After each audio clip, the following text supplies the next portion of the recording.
your own neighborhood, a storm threat. The winds are blowing, the windows rattling, there's thunder, the power is out, there's no cell service. And this house you just bought 4 weeks ago. This is your first home, your design dreams. You hear a tree fall and you hear a knock at the door. Open your eyes. What do you feel? You feel fear. Fear is everything, as Mahogany says. Shit gets real in hurricanes, right? That's it. So what we're here to talk about is the fact that Mahogany lives in this community, right here, where we are, Liberty City, 4th largest county in the country, 5th largest district with the poorest and lowest income per capita in the nation. So what are the barriers to hurricane preparedness, right? We have families with friends, but they also have friends called Hurricane Irma, Hurricane Sandy, Hurricane Andrew. So what's the barrier? It's time. It's time, it's means, and it's motivation, not necessarily resources. So what we're here to talk about is how do we create an opportunity for a movement? We have great leadership. This movement is about wisdom, understanding, as Laverne shared with us earlier from the food bank. It only takes a teaspoon, not a shovel. This is a campaign that is driven by inspiration, creativity, and leadership. And what's it about? It's about driving action when you don't need it. So Patrick, would you like to continue? It's through a concept of edutainment. Thank you. So edutainment, in order to get that out, in order to have that effective in the community, we need a movement. And what is that movement? Well, we need a hashtag to go with it. Right? Something that the community can rally around to produce content and then search for that content and have a medium by which you can produce preparedness content. All right, so what are we talking about? We're talking about local artists providing content, their urban art, putting that into their local art. We're talking about residents using their own devices, recording themselves, getting prepared, showing that they're prepared. And what that'll do is that'll alert the community that there are people in the community that are already being prepared, raise that awareness. So that it's in their DNA, right? It's in their thought pattern every day as they see it, as they go through and look at these videos and whatnot, right? But this has got to be, in order to get this put together, we have to have context, right? So we want to deliver results back to the folks that create the content. We think that it can culminate in an event in the community, bring in a celebrity like Shaq, let's say, to host the event. We can put those videos on display. We can have the artists in there, and we can drive people to see this and then reward those who have created the content. Right? Every day, then, as the community has events, we can put those public service announcements at the beginning of those events and drive everybody back to this hashtag and make sure that at all these events, it's more of a safety moment as a community event. All right. So what we're looking for is support, right? We're looking for the local organizations in the area to help us provide that support and get the word out about this movement and help it get started.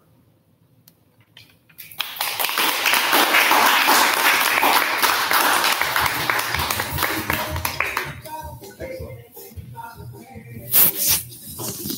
You'll stay up there. Just record their notes, but you can actually keep it in.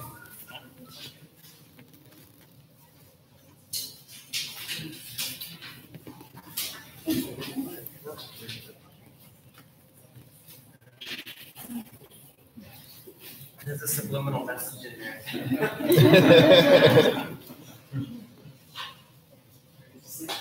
Not very subliminal.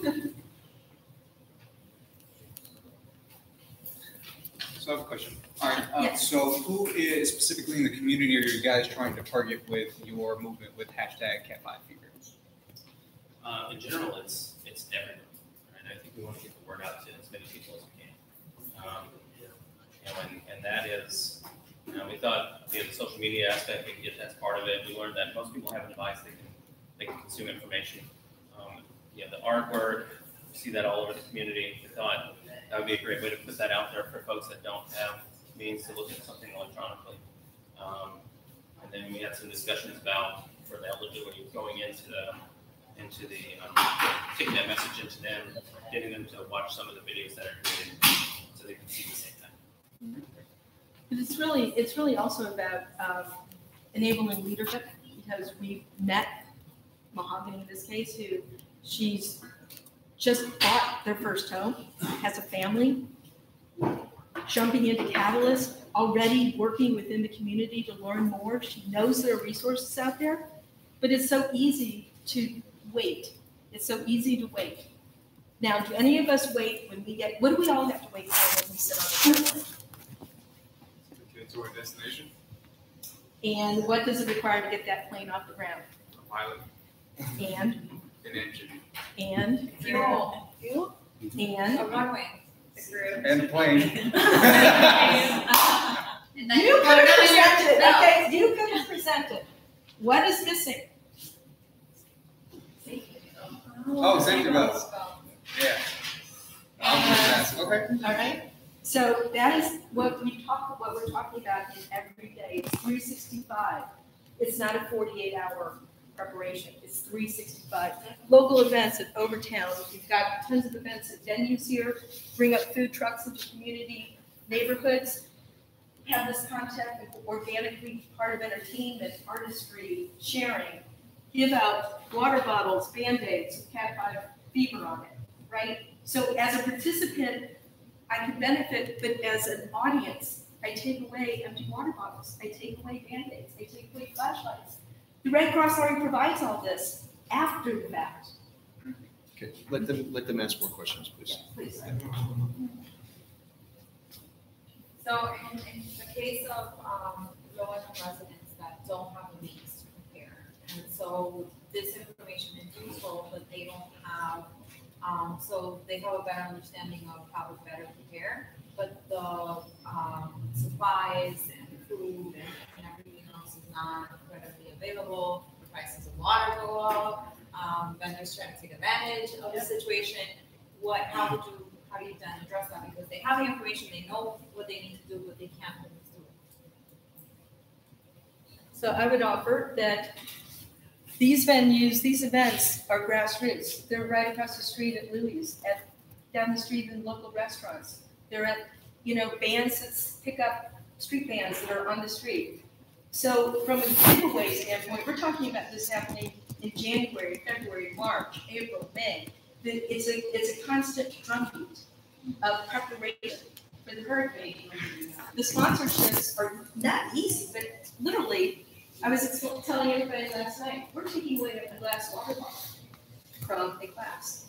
I got a Marriott takeaway tote last night. I did nothing but just hang out to dinner. I got a 10% discount card. Publix says buy one, get one free. You go and you have crystal water that delivers everywhere. You've got 5-gallon jugs that sit empty to go to recycling. Those jugs could be part of an event venue. Everyone gets a donated free empty jug, and they're taken up to the elderly with 2,000 residents and do that. The key is just we're trying to get it to the point where you don't have to wait till last minute, right? When those events happen, we're trying to get the word out ahead of time so you can utilize before. You're spreading the cost. Right, but I mean, there are supplies that you need to prepare, like non-perishable food items, storing enough water, food in very small spaces so they don't have a lot of storage. So, right, so getting them to think about, instead of going and buying water, so your idea is to get them thinking beforehand how they can use other materials and supplies to store the water instead of having to Filling up the bathtub, if they're a bathtub, from the bathtub standpoint, 2 drops of Clorox, that's 10 gallons of drinking water. A lot of people just don't know. Freezing bags of water in a freezer. Those are, again, ways of being safe, but you don't figure that out when you're in a panic or afraid. One last question. Anything burning? Or smoldering? You guys identify any sources of funding for any of the events or the murals or anything else involved in the Jet 5 movement? We have potential. We got direction. We got recommendations from Laverne Food Bank of Commissioner, there's Ray Christensen, who's President of the Patrol Soldier Initiative. Shaq, that we may all know, is the Chief Fund Officer on the cruise line. So there are a lot of, and you know the local artists that are well known. So I think we've got both political, educational, community. We serve community organizations, but community individuals. That's what's important. That I think are going to be very, very excited about an opportunity leadership to drive this movement. Can we also talk about having the ability online to do donations or using And I do have to take 20 seconds because Ryan gave me 20 minutes, not intentionally, but I have to share. I was sitting here yesterday. We have to introduce each other, blah, blah, blah. Next thing I know, Black Tech is here. There's a production company that uses Tribe as a facility. There are all sorts of unbelievable talent, entrepreneurs running their businesses out of here. Okay? How can the movement start here? I mean, why not? So, I think there's a start already. What was the name of your team? Expert Beginners. Expert Beginners. Give it up for Expert Beginners.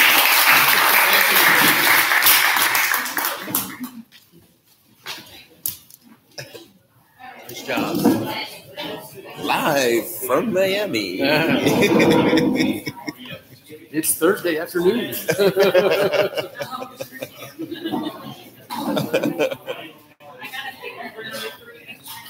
You got something to sign on. Oh.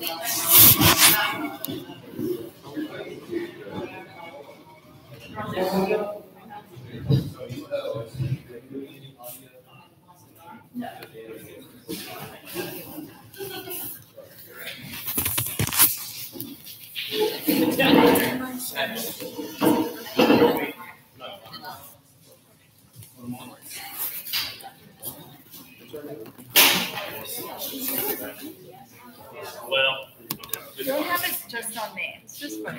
No, it's everybody. It's everybody. I know. Do we? We have a lawyer. Not at this point.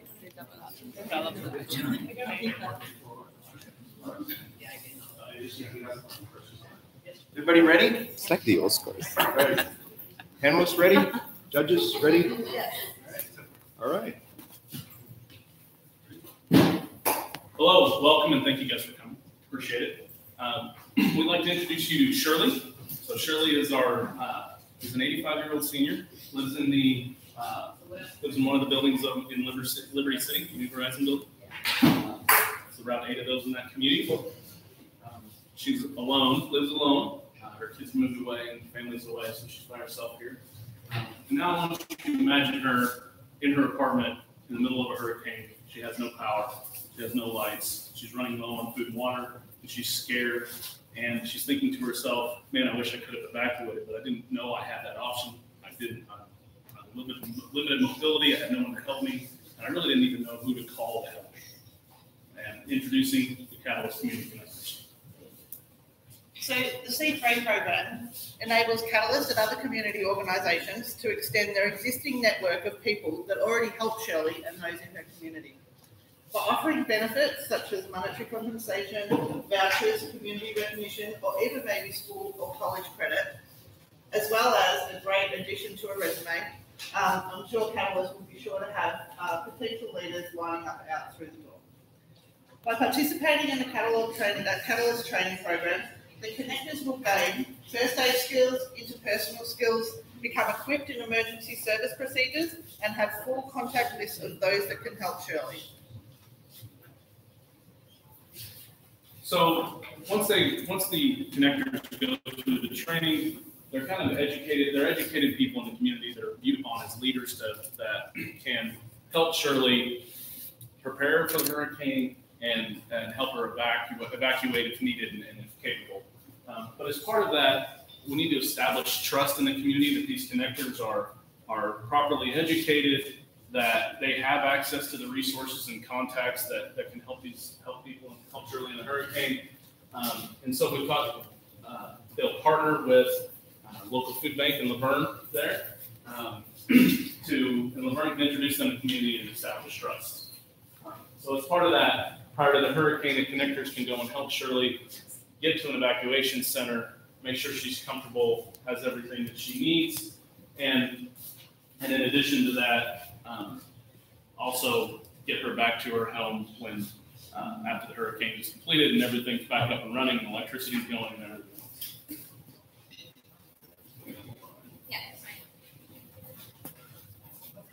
So, prestigious Shark Tank panel. Our ask of you today is to implement the 3C program in your community as a pilot project for 8 low-income senior buildings within the Liberty City community. We'd like to create a network of trained community members focused on connecting thousands of individuals like Shirley in the event of an emergency. Thank you very much for your time. All right. Excellent. Okay.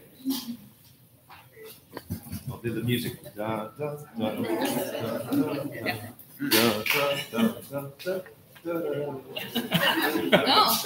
Yes. So I guess what kind of qualifications or requirements would you seek in a connector? How would you make sure that it really is someone from the community, not an outsider coming in to take these trainings? Sure, I can answer that. So one of the ideas that we had from visiting the food bank and meeting community members is that most of the people who work in nonprofits know who these community leaders are. They see them interacting, they might be volunteers. So the idea is that some of these community members or some of the Catalyst community connectors could be identified by these nonprofits. I think the nonprofits are one of our strongest connections to these neighborhoods. Additionally, we also talked about having an application process where we do some advertising and people from the community can apply. So that's another idea. But there are programs like this out there already, so we might look at those programs to get some more ideas on how to identify. We'd want to run some background checks, make sure they don't have any record. Yes. I just had a question about what is the motivation for them to become connectors, aside from the obvious. Yeah, I think there's recognition in the community is a large one, and the other outside of that though, we've talked about the opportunity for local organizations to donate gift cards or food or something like that to help as a charitable donation to C3, and the people that are the connectors receive those as part of the program. So they'll just get like perks, additional perks. Yeah. Yeah. We didn't want to get it too burdened with money, just because of the fact that then you got to go and raise a whole bunch of funds. And we think that there's local businesses that are probably willing to donate, at least if you get a little bit from a bunch of different places, there's perks that these people can get.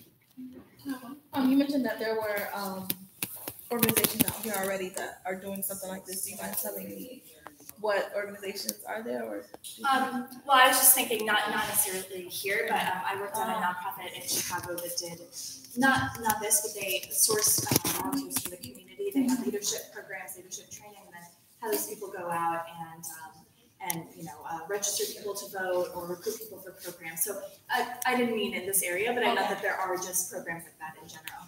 Yeah, and our research, when we went out in the field, we did find out there was the CREO program that works with Hurricane, or the Catalyst group. And so we did some research to find out there were existing groups we could tap into. Any other questions? Yep, we have time. Or are you good?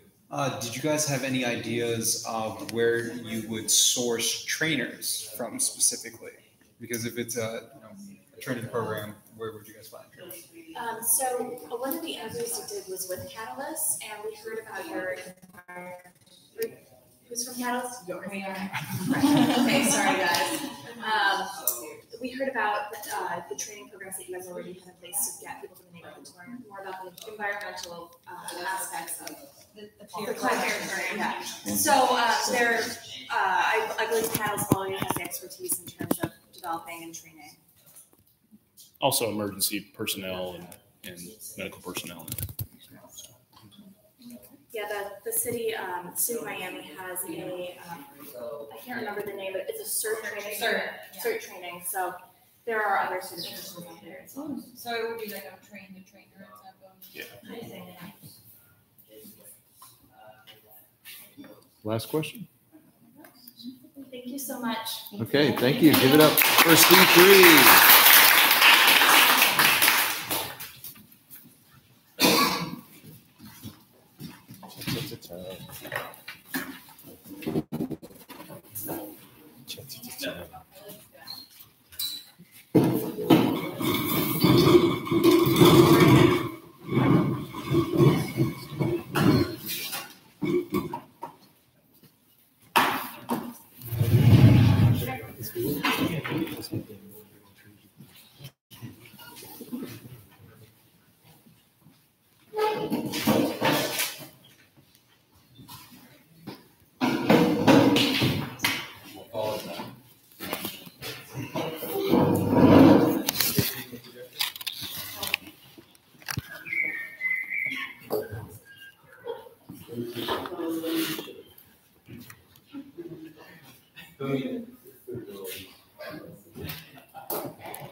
Yeah, I'll give you a 2-minute warning and a 1-minute warning. Whenever you're ready. Hi, my name is Mary, and I'm 75 years old, and I live in Miami Dade County. Last year, during hurricane season, I just wasn't prepared or ready, but it wasn't for lack of trying. I just, I don't have the money to actually implement a lot of the things that they want me to do, and I'm physically not able to get the things I need to get. And when I try to call certain lines and things, I just get put on hold. And so, I don't know, it's just too much effort, too much work. Hi, I'm Jeremiah. I'm a high school student. I'm trying to get my community service in that I have to get as required. And I saw these posters about this YES program. And what I heard about that was they had a hip hop competition called Hip Hop Hurricane through Miami Light Camp. I think that's cool because I think I could put us in. We could beat somebody else. Hey Miami, WPLG, local 10, weather forecasting coming to you live. Today low, 82, actually 78, 82, 84 will be the high. Keep it to the local 10, and remember, it's hurricane season. Oh, it's the start of the season, and I'm getting a little bit worried. What catalyst called me this? And we have some kids that are going to be in my meeting room, and we're going to be paired up. And apparently, these kids are going for some sort of certification, and they need to know my experiences with hurricanes. And so I think I can teach kids a lot of stuff. And so he might share a couple lists with me and things, but I think I can really help him out. So I'm meeting a gentleman named Jeremiah. So I went to this hip hop program, this hip hop hurricane readiness, and I learned a lot of stuff. I learned about some other programs. I learned about a C3 program for leadership, and I learned about a hashtag entertainment. I thought it was pretty cool. But what I really learned is there's all kinds of competitions out there for us kids that I can get involved in. I can get all kinds of rewards, and most of all is I can get a scholarship. I can put it on my application to get a scholarship for community credits. So this week I met a lovely boy named Jeremiah. Hi. Oh, that's wonderful. He gave me food and water. So one of the things that I learned whenever I was at this program is that seniors like yourself are often vulnerable, and you're not prepared in the way that you could. And they told me that I could help you. What kind of help can I get you? And so we started talking, and I shared stories about, I take insulin and things like that. So you were so good with the computer and the iPhone and everything, and I'm just not good at that. So he was able to put me on some lists. So yes, ma'am. They told me that I could put you on this list with the Red Cross and make sure that you're on the registered through 311. Now, as far as the medicine, I'm going to have to get this back to the Red Cross, but they told me that they would put you in and they would have you taken care of if a hurricane hit. All right? Thank you very much. Yes, ma'am. You have a great day.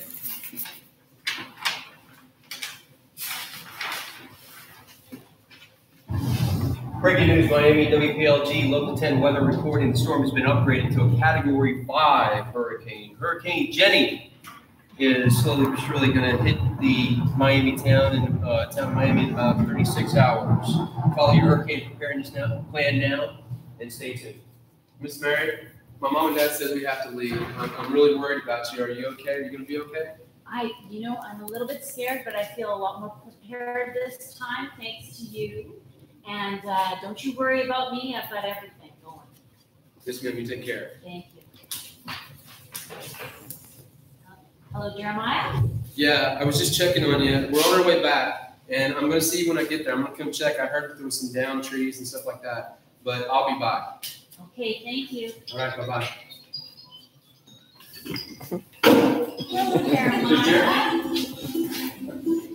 Jeremiah went on to graduate the YES program that we established and also received a YES scholarship in college.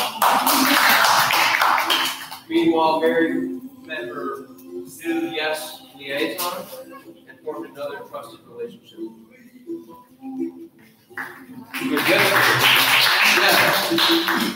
Nina. And Austin. And myself. Right. Good job.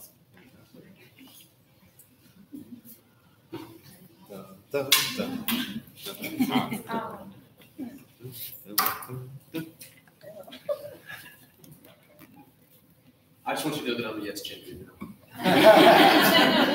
We kept moving around. We had so much information. Oh, yes. You? Yeah. So my question is how will you recruit these youth? So would you go into high schools, middle schools? Like what would be the process to get these young individuals that care so much about their fellow neighbors to get them actively involved and giving back to their community? How do we recruit them? Absolutely. And to piggyback off Yeah. of that, so like you could just answer it all together, related, and who would oversee, because it'll be an ongoing process, program, training, so who would, Oversee what that. would be the process? Yeah. So again, we're trying to pitch this, and we're trying to get this started. So we don't have all of the answers. So we have as many questions, probably as many or more than you guys have. But I will tell you that what we started thinking about was to get people motivated. That was really one of the things we keyed on is how can we motivate individuals, youth, to get involved in this. And that's where kind of like the hip hop hurricane readiness program came in. Give them something they can compete with. We also had ideas, we couldn't pitch it in 4 minutes, but around maybe had some football competitions that could be involved in that. They also have to take this readiness program and all this kind of stuff. There was also some other ideas around maybe some graffiti art, maybe pick an area where the competition is to do the graffiti art, but have it about readiness, talking about people getting ready and people and helping seniors. Okay, like specifically focus in on that. So those kinds of activities to bring them together, because I think part of it is that people looking out for people, and we need them doing that. And I mean, the youth are the future, and we our elderly are some of the most vulnerable. And one of the things we gleaned from the community was that if you take care of the elders, a lot of times they take care of their children and their children's children, and then so when you affect their lives, you've affected their lives. Yeah, we also thought, we had heard that in Miami or in Florida, you need 24 hours of community service to graduate. So we're thinking if somehow we can push that, this can be part of your service. We were also thinking certification. So youth that are a little more, academically inclined, you can put it on your resume, you can put it to your application. Maybe we even get together with the university to make it really solid it's only one segment of youth, but at least we could start there. I just actually wrote that. Did you? So the university piece? Yeah. Yeah. The community service hours. 24 hours.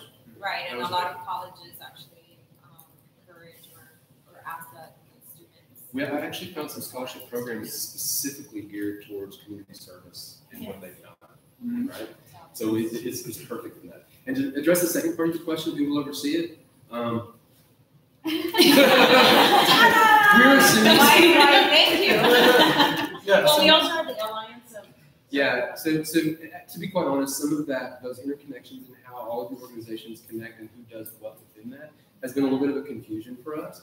But we know that you guys oversee programs like this, like the CLEAR program and stuff like this, and it kind of fits. It seems like it fits in your wheelhouse. Right? If you could have a mini certification for youth, maybe smaller or very targeted to checklists for youth, because the other thing was we're thinking customized. Every senior has a customized, individualized plan, right? And they could learn how to build that plan for the senior. And then we could connect with different organizations like PAT and Miami Media School Right. for the, Yeah, so you guys know way more about Right. We see the nodding, and that's exactly what we got from the Red Cross. Just lots of like lists of and we're like, yeah, any one of those. So, I guess how would you get the elderly on board with this? I can imagine maybe some of them would feel a little skeptical about like, oh, I don't want just a random person in my home coming to speak with me. So how would you address that? We tried to address that in some of our dynamic, but in 4 minutes is really hard to do. But that actually is one of the concerns that was expressed to us.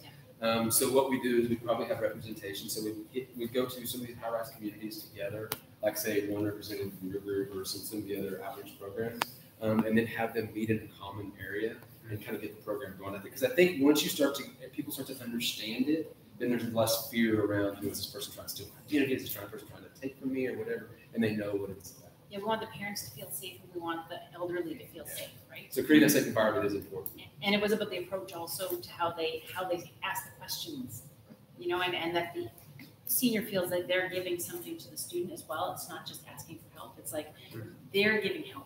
Yeah. They're helping them get through their curriculum, and that was a big. It's a two-way street, right, to be able to make that beneficial as well. But that's really a really good question, because I think we need to work on that a little bit more in terms of how we give that opportunity to the seniors. That's why we didn't think about putting we had some discussion about that, calling them champions or heroes or whatever, something like that. But actually, we don't want to make them feel that they are in need. So they are just waiting for someone to support them. So, but in the program, they will do something. They will contribute to the process. So I don't know if you guys caught the dynamic there. Whenever I started, I was liaison. When I graduated, I was chief. We have time for one more? And one more question. Okay.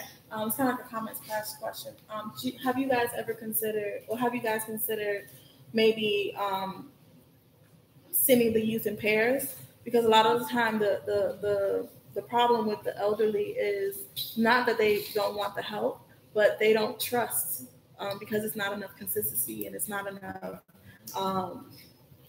trust in the community. So they need to see someone, and not just one youth, because youth are youth, but just to maybe have them in pairs, or if not pairs, just have like a little older counselor with them, so they can be consistent and the elderly can grow like more with them, as opposed to possibly being that's a really introduced with great idea. with a new kid like every 6 months, and they not the same. Especially if we have somebody graduating and carrying on, so if we overlap it, right, at least overlapping, so we have a consistency and continuity between the first person, second person, third person as they graduate. That's a really good idea. So we're going to take that. We'll go ahead and put that in. All right, let's give it up for the YES program.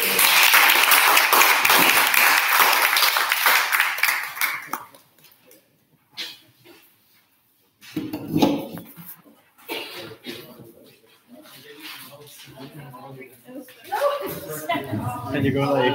We